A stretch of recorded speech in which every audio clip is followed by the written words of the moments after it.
Hello students, let's see how to solve question number 3 from exercise 1.1. Find the LCM and HCF of the following integers by using prime factorization method. We have been given 3 integers, हमें उनका LCM और HCF find out करना है. First is 12. 12 can be written as 2 into 2 into 3. हमें prime factors find out करने हैं. तो 12 के prime factors हमने ले लिए. That can be written as 2 raised to power 2 into 3 raised to power 1. 15 के हो गए हमारे पास 3 इंटू 5, जिसे हम लिख सकते हैं 5 rest power 1 into 3 rest power 1. और 21 के हो गए 3 into 7, 7 rest power 1 and 3 rest power 1. अब हमारे पास HCF क्या होता है? वो नंबर हमारे पास तीनों में एग्जिस्ट करना चाहिए और हम उसकी मिनिमम पावर लिखते हैं, कम से कम.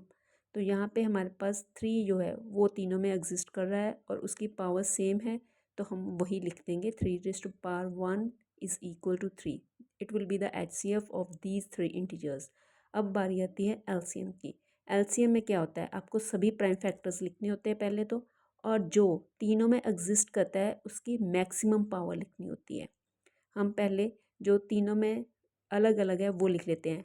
2 रेस्ट पावर 2, 5 रेस्ट पावर 1 और 7 रेस्ट पावर 1. अब तीनों में कॉमन क्या था? हमारे पास 3 था, उसे हमने लिख लिया. उसकी एक ही पावर है, वो है 1. तो इन सबको लिख लिया. इसका जो हम प्रोडक्ट करेंगे फाइंड आउट, वो होगा LCM. वो हो गया 420. 420 will be the LCM of these 3 integers. Next हमारे पास आ गया 17, 23 एंड 29. इनके हमने प्राइम फैक्टर्स लिख लिए. ये नंबर खुद ही प्राइम नंबर्स हैं, तो इनके प्राइम फैक्टर्स हो गए 17 rest power 1 into 1 rest power 1, 23 rest power 1 two into 1 rest power 1 और 29 rest power 1 into 1 rest power 1. इनका HCF क्या होगा? कॉमन एक ही चीज़ है, वो है 1. HCF हो गया 1.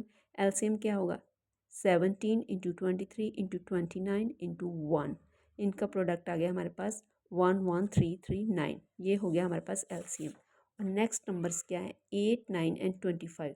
Prime factors of 8, 2 rest power 3 into 1. Prime factors of 9, 3 rest power 2 into 1. 25 के हो गए 5 रेस्ट पावर 2 इंटू 1. अब तीनों में कॉमन क्या है? सिर्फ 1. तो HCF हो गया 1. LCM में क्या होगा? सभी हमने प्राइम नंबर्स लिखने होते हैं, prime factors. 2 rest power 3 into 3 rest power 2 into 5 rest power 2 into 1. इन सबको अब मल्टीप्लाई करेंगे तो हमारे पास आंसर आ जाएगा 1800, जो होगा इन तीनों का LCM.